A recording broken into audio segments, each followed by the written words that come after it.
Hi Homeworthy, I'm Kate McElhiney. Welcome to my Brooklyn Heights apartment. Come on in.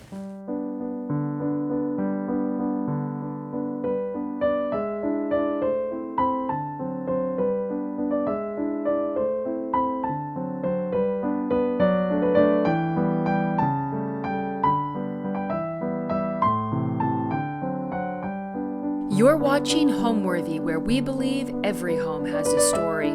My name is Kate McElhiney. I'm an interior designer and a painter, and we are in Brooklyn Heights. I grew up in New York City, and my husband did as well, so we always knew we would end up here. We were living in a family member's apartment during COVID, and as COVID came to a close and my husband and I finished up graduate school, we realized we were gonna have to find a place of our own again. So we sort of hit the streets knowing we want to be back in Brooklyn where we lived before COVID. I always loved the neighborhood Brooklyn Heights, so we spent a lot of our time looking on StreetEasy, etc. to lots of listings. We're always hopping on the train to come look at different apartments. And we saw a few and then saw this one about a year ago and put in our application, etc. There were a lot of other people applying and they said, when can you move in? Luckily, because we weren't ending our own lease, we could move in a few days later. So because of that, we were given the apartment and moved in literally 2 days later.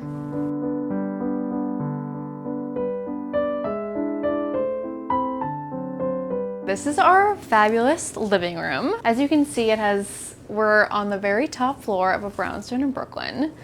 The beams have been exposed, which is probably one of my favorite features of this apartment. I think it just gives so much warmth and character to the space. So I didn't want to distract too much from the actual architecture, so we have some pretty neutral pieces, but very streamlined, which I like. And then I filled in with some more color and texture, which is sort of my design philosophy. We also have some high-low going on. This is, my credenza from Target. And this is an antique map of Milos that my husband got me for our first anniversary, which the theme is paper. Milos is the island on Greece where we got married. So this has pride of place in our little space. Nicer items mixed with items that have maybe sentimentality or maybe just have, the right look for the right price. My husband's a pianist, so he originally had a electric keyboard and I was like, that has to go away in the bedroom. But then we found this really pretty oak piano, which is from a place called Roland. It's a digital piano, so he can play, the harpsichord or whatever if he wants to do that. And then above the piano are two pieces that I did at the end of my grad school time for my thesis show. I worked mostly with watercolors and was experimenting a lot with abstract during grad school. I think this was a very experimental time in my art career. It was sort of like the end of grad school and the thesis show was coming up, which is, the capstone, and I had this moment where I was like, okay, nothing else matters. I've made the work for the thesis show. Let's just throw some paint on paper and see what happens. And they ended up being my favorite pieces that I made in the entire 2 years. Hence why they are the only pieces that get pride of place. But as you can see, the colors in the pieces are very much connected to the colors in the apartment. So I think your own sort of sense of personal taste and color sense are all coming from the same place, and it's just a matter of how you express them. Moving over here, we have some more prints that have fun stories. My husband's little brother is a really excellent printmaker, and he made this piece while he was in school. And then we found this really weird mushroom piece at a thrift store in Massachusetts. My husband used to work for a mushroom meat company, so we love mushrooms in this house. In this bookshelf, we have all sorts of books. We have cookbooks, history books, the classics. My mom gave us this small model of a Greek island home. I think it was a little bit of a request on her end that we might eventually buy an island home that she could come visit. So I love those little nudges from the mother. We're big readers. Theo has a lot of writers in his family as well. So these bookshelves are always having to get culled because we only have so much room. So yeah, I think luckily the rainbow bookshelf trend might be dying out. So we really organized our bookshelves by topic. We have a bunch of cookbooks. My husband's an amazing cook. And then, you know, fiction, history, classics, and then P.G. Wodehouse, which is a big thing in both of our families. We actually discovered that our dads had met through their mutual love of P.G. Wodehouse way before we were born, which was a funny family anecdote now. On top of the bookshelf, I have 2 candelabras designed by Joseph Frank, who was a famous Scandinavian designer in the 40s. My old boss gave them to me, actually. And then the centerpiece is a children's wheelbarrow that we found in a flea market in Paris, not the fancy one, the sort of junky one on the outskirts of the city, which was one of our favorite trips to Europe. In the fabric world, designers are always looking for fabrics that have multiple colors that can blend, you know, 2 fabrics that they want to use together in a scheme. So I really loved this ottoman when I found it. I didn't have it custom made or anything. It just from an online store, and because it has blues and oranges and pinks and yellows, it allowed me to bring in blues and oranges and yellows and pinks in other areas of the house. So this is really a workhorse in that way. We put a tray on it so we can have drinks or, you know, cups of tea while we're sitting on the couch, and then we can sort of push it this way and put our feet on it as if we're watching TV on the couch. I actually take pride in saying that I don't think my style has a particularly brand name to it. I like a lot of different styles. I like more traditional. My mom has more traditional taste, and I love the house that I grew up in. I also like more modern pieces. My first boss was a big fan of the Scandinavian modern pieces. I learned to love them from her. So I think in general, things that are streamlined and clean, but then bringing in color and texture through, you know, pops of a pillow, a blanket, a piece of furniture, things that seem collected over time and not too precious. Both of these pillows are from my favorite fabric vendor in Santa Barbara, Raoul Textiles. I was completely obsessed with them as soon as I started working in interior design. So this one, which is called Secret Garden, I think I just found a remnant on eBay and then had my dry cleaner make them into pillows. Of course, he like put the zipper in the wrong place, but I was so happy with them. I was like just out of college and had no money and still use them today. And then finally, my friend got married in Santa Barbara last year, so finally made the trip to the store. So I had to get a souvenir and got these pillows, which I think this is called Pascal, another great pattern from them. She actually started out as a screen printer making t-shirts for surfers. That was like her business model when back in the 60s and 70s in Santa Barbara when it was really a surf town, and then developed all these wonderful patterns that, you know, these world famous interior designers love to use. So I love the look of a giant sisal rug in living rooms, but because we have this awkward shape, I was about to spend a lot of money getting, you know, a custom shaped sisal rug, and my husband was like, can we please not do that? So what I ended up doing is getting 2 rugs that fit into the spaces individually and then just pushing them together. It creates the effect that I wanted. There's, you know, 2 bands of the cotton binding right here, but I don't really mind that at all. And it gives the right effect of the wall-to-wall sisal. Moving into the dining room, this is probably my favorite piece in the whole house. This is a 1940s Swedish botanical cabinet, which you'll see a lot of them made around that time. The original designer was Joseph Frank for Sphinx 10, but you can get, you know, very similar pieces that aren't $100,000. So I'd been watching them for a while. I have a Swedish auction site that I love to, you know, scroll late night, and saw one that came up that was on the smaller side, so I knew it would fit in this area. Finally pulled the trigger after a bidding war, and then I was like, how am I gonna get this from this random town 40 minutes outside of Stockholm to Brooklyn? And that was a good test of my logistical abilities. And finally we got it crated, got it over here. DHL left it on the curb. Then we had to bring it upstairs, and finally it's made its way to our little apartment.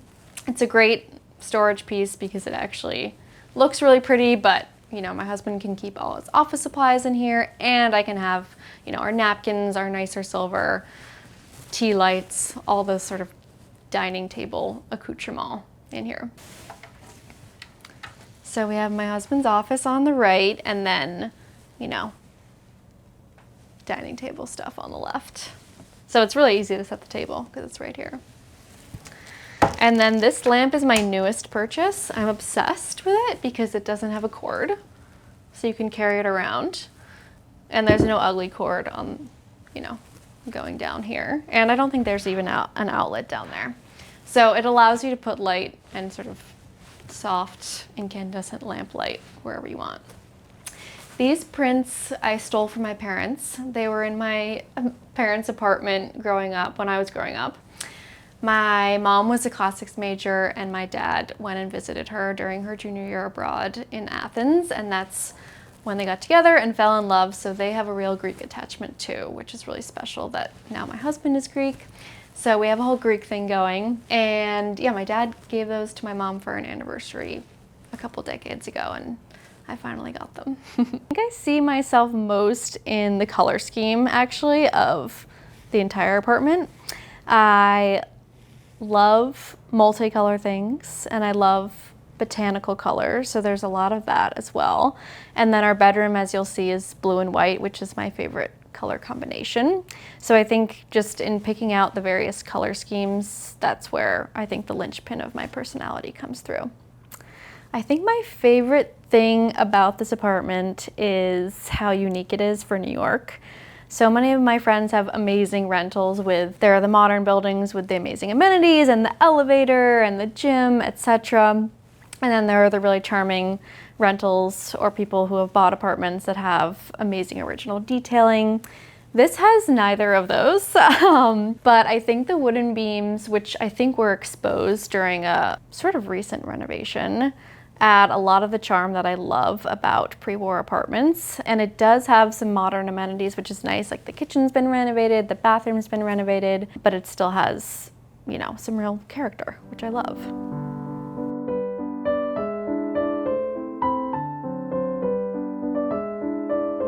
In terms of our dining area / also my husband's desk, I love the Saarinen table. I think it's like the best looking dining table there is.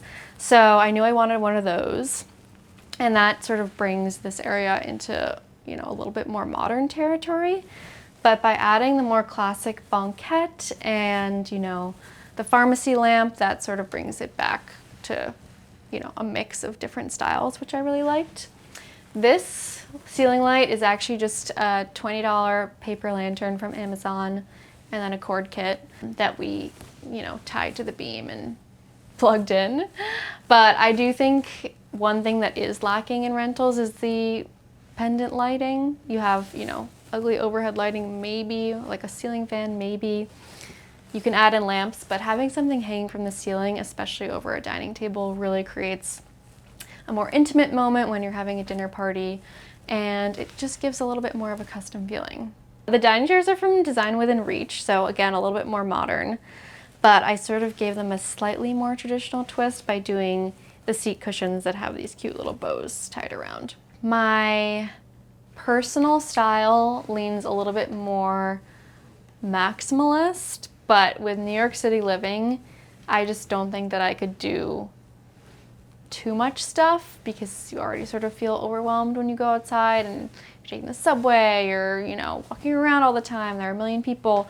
So I like having my apartment feel a little bit more pared back, a little bit more minimalist, so it's this sort of serene retreat when you come home. This is just an IKEA bookshelf that was literally $60 and has been in like 4 apartments of ours. So I just think books are the best form of decoration. I think they add, you know, a texture that you can't really create with paintings or furniture, and I also am a huge reader. Again, we have a ton of backgammon boards because my husband is Greek and obsessed with backgammon. And here's another one of my paintings, creating works on cradles so that they can sort of become a little bit sculptural, which is nice, and sort of be placed, you know, in a bookshelf, not necessarily on the wall and taking up wall space in this tight little apartment. We had put our stuff in storage after we moved out of our Fort Greene apartment during COVID. So we had a few pieces from, you know, our first apartment together, the sort of classic IKEA bed, West Elm couch, and some pieces I really still love that are here now. So when we looked at the apartment, it was basically just, you know, a white box, as most New York City rentals are. We had some starter furniture from our previous apartments living together, like the IKEA bed, the West Elm couch, that sort of thing. So we had, you know, furniture to sit on when we first moved in. But as soon as we got in, I knew it really needed to be warmed up because it's such a charming space, but the white walls and sort of bland furniture weren't really doing it for me. So I wanted to bring in a lot more color, a lot more texture, but also have it be really still an airy space because of how high the ceilings are, how much light it gets. So I really wanted to be like a reflection of me as well. I love bright color, I love texture, and I like a, you know, mix of styles, nothing too traditional, nothing too modern, but various pieces from many different styles makes it feel like a home to me.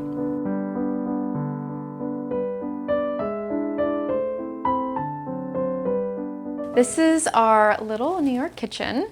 We're actually pretty lucky, like whoever did the renovation, the owners, did a pretty nice job. It's just neutral white, goes away. I think this used to be a hallway actually when the apartment was the whole floor. But my favorite part of this is that we do have a washer dryer, but I covered it with this Indian curtain from Etsy, and then we just hung a little rod here so that when we're not using it, we can not have it on display. And then they put in a lot of clever storage.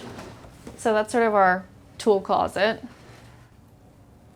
And it really feels like every inch of the apartment is maximalized for storage, which is really, really nice in New York. So we didn't get any formal china from our wedding because our parents have so much, and you know, that isn't really our style. So we got these really pretty Carolina Irving and Daughters plates and salad bowls and, salad plates and bowls, and mugs in the converse. And then from this great store in Boerum Hill, we got these Italian pasta bowls, which are the Palio teams, which, if you don't know about Palio, it's the horse race in Siena where each district is represented by a different animal that was the original guilds.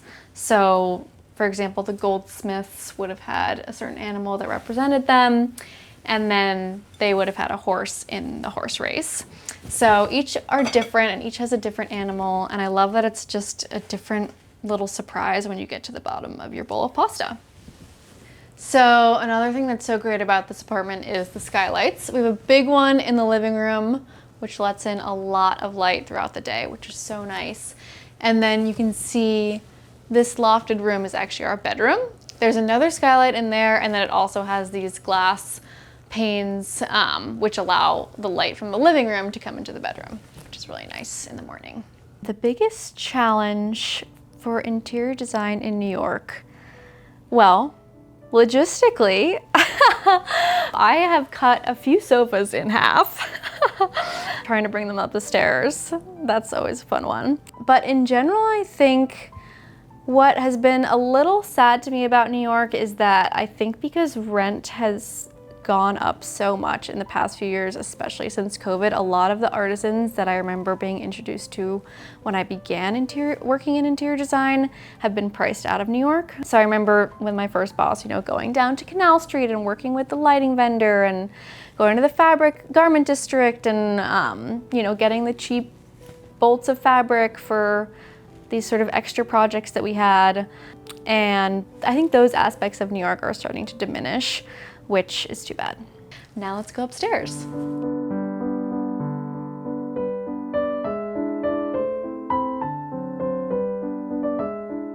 This runner was another one of my Swedish auction midnight purchases. It's actually 2 small rugs that I basically just staple gunned to the steps, but I think it adds so much more character than just the plain wood. It also makes them less slippery, which is nice. And I do love the combination of blue and white. Okay, coming up to our bedroom. Here I really leaned into the blue and white, which is, you know, the best color combination. We don't have a ton of space. As you can see, we have these mini closets, which can fit shirts only, no dresses.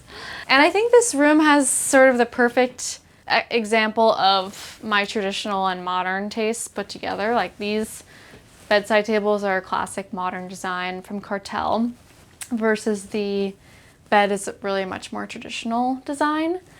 The pillows, again, are from my favorite place in Santa Barbara, Raoul Textiles. And I really wanted this to feel like a really calm and cozy retreat. So we have another skylight, which brings in a lot of light throughout the day, which makes it feel nice and bright and light.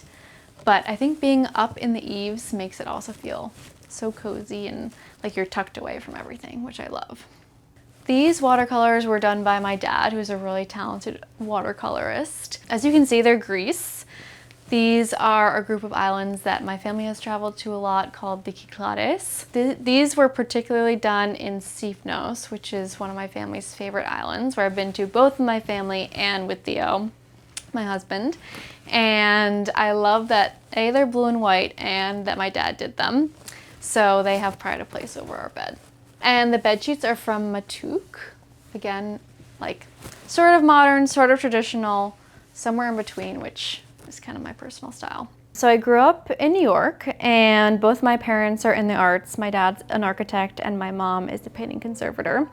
So I'd been exposed to the arts from a very young age, and I really actually thought I wanted to be an architect when I was in middle school and high school, always drawing floor plans, etc. And I went to a small liberal arts school, which wasn't an architecture school. So if I had wanted to become an architect, I would have had to go through the whole graduate program. And I sort of started realizing that maybe I was not the best person for architecture, given that I wasn't super interested in, you know, plumbing layouts and sort of engineering type of things. And I ended up interning for a woman who had a wonderful interior design studio for a summer in college and really just fell in love with it. She had such a wonderful sense of color, and I learned so much from her. So after that summer is when I realized I wanted to be an interior designer. I worked for her after college for 4 years, and then worked for another firm, Peter Penoyer, for 2 years. And then during COVID, I, as we all did, had sort of a, I don't know, come to Jesus moment about what is my life, and decided to go to graduate school for painting. Painting has always been a part of my life, but it's never been something that I really spent a lot of time focusing on. So I decided this would be a really nice time to take away the stress of work and sort of the whole interior design world and really dive into painting. So I got my MFA from Pratt, which is in Brooklyn. And during that time, people found out that I wasn't working for a bigger firm, so people who were interested in having me do interior design with them started approaching me, and from there, my own firm blossomed. Okay, leaving our bedroom and going into my office / guest bedroom for one.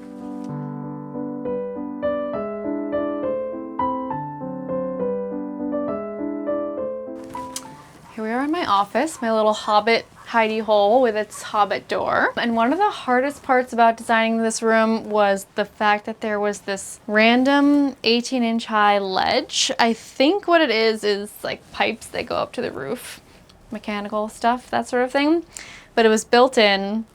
I didn't really know what to do with it, but we had this extra twin mattress floating around. So I decided to make this a little bed nook. So if anyone needed to crash in New York for a night, or if I needed to watch my girly shows without my husband, you know, overhearing them, I could come here, and it's the perfect little nook. These are curtains from Sphinx Tent as well, which is that Swedish store in Stockholm that I love. And I had sort of a great blanket from the Berkshires with the oranges and blues to go with it to make this really cozy. This is a lampshade that I painted for my husband. He loves Matisse cutouts. So I made it for his old office, and now I took it back. This is just a general inspiration pin board, things that sort of come through the mail or things that I really like. You know, painting by a friend, invitation from decor, wallpaper samples, fabric samples that I don't necessarily have a place for at that time, but that I want to keep thinking about. When I'm making schemes, I love using these just like white trays from IKEA. It makes it so that the scheme sort of sits within a frame and you can sort of highlight certain fabrics and give a whole sense of what the space will look like. I also have the art supplies that I use most often out here. So I have my watercolors and markers, and then my favorite brushes are here. So I can use them at a moment's notice, which is much easier than having to dig through a bunch of boxes in the closets to do a quick little painting. So when I'm at the very beginning stage of a job, which is my favorite part, the scheming, I'll come in here and start pulling fabrics that I think are, you know, reflective of the project and the client and the budget. So I may start with like a more multicolored fabric because those are pretty fun to work with, and they also lead you to the other coordinate fabrics that you should be using. For example, you know, if I pulled this fabric out, I would want to make sure that the other fabrics in the room might have a red in them or this really pretty like chartreuse green in it, so that the scheme feels really cohesive. And having my fabrics organized by color makes that a lot easier. Some boxes are more about the use case. So like there are certain fabrics that are very specific to window treatments. And that would be like a sheer fabric, which really would only ever be used for Roman shades or drapery. Or there's, you know, my fun blackout shade materials, which of course would only be for a window. And then I have a vendor that I really like to use called Woven Home for window treatments. So they have little swatches of their readily available fabric that I like to use. So that's why those all live together. And then the same is true for outdoor fabrics. Although I do sometimes use those when people have kids and or pets. And then trim, the most fun box, is all the cords and tapes that would go, you know, on the edge of a window treatment, or, you know, on the bottom of a vanity skirt, or the cords, which will be sort of the accent to a throw pillow. So these are sort of the finishing touches. So I also do, you know, material samples when a project is being built. So, you know, stone and tile for the kitchens and the bathrooms, that sort of thing. So this is for a project I'm working on in the Berkshires right now. So the client wants it to feel very of the earth, so we're using a lot of natural materials. This is my wedding invitation that I painted when I got married a couple years ago. We got married in Greece, and I wanted the invitation to be, you know, really emblematic of the feeling of being in Greece, celebrating with family, with friends, and overall the sort of pared back feeling of being on a Greek island where you feel like all you need is some fresh fish, some vegetables, and a swim. This piece is by my favorite artist, Kate McElhiney. She is a watercolorist that I think has incredible skill, and she's who I emulate when I paint. So at the end of the project, sometimes there's leftover fabrics. So I try and hold on to them for the client in case they ever want like a pillow made of that fabric that they had curtains from. Sometimes we'll make, you know, a ton of pillows for a house that has a few different family room, living room type spaces, and then we'll realize, wow, we actually need even more pillows. You always need more pillows. So that has come in handy to have these extra bolts lying around. So this was a gray fabric desk chair, and I had some remnants of this Raoul Textiles fabric. So I actually just staple gunned the fabric around the gray. You can see the original fabric right here. I had to make some cuts. But I love that it feels custom, and all I did was, you know, buy some fabric on eBay and staple it to a $200 chair. My number one design tip for smaller spaces is don't try and do too much. If the space is small, don't overcrowd it, because hanging like a million pictures on the wall and having, you know, a ton of chairs, a ton of stuff in the space is just going to make the space feel even smaller. I think my trick for coordinating things in a house is if the space and the choices that you're making feel true to you as you're making them throughout your design process, the house will feel of a piece.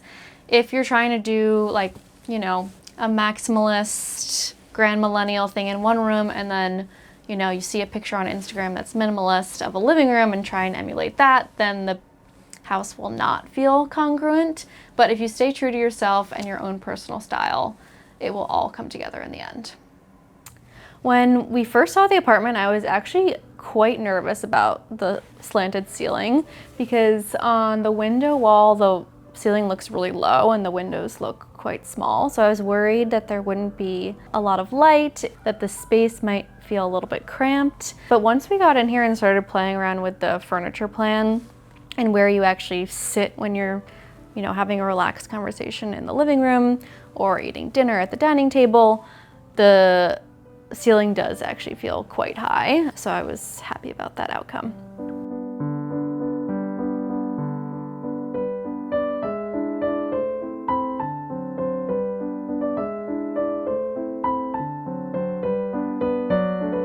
For me, home is where you come and feel the most like yourself.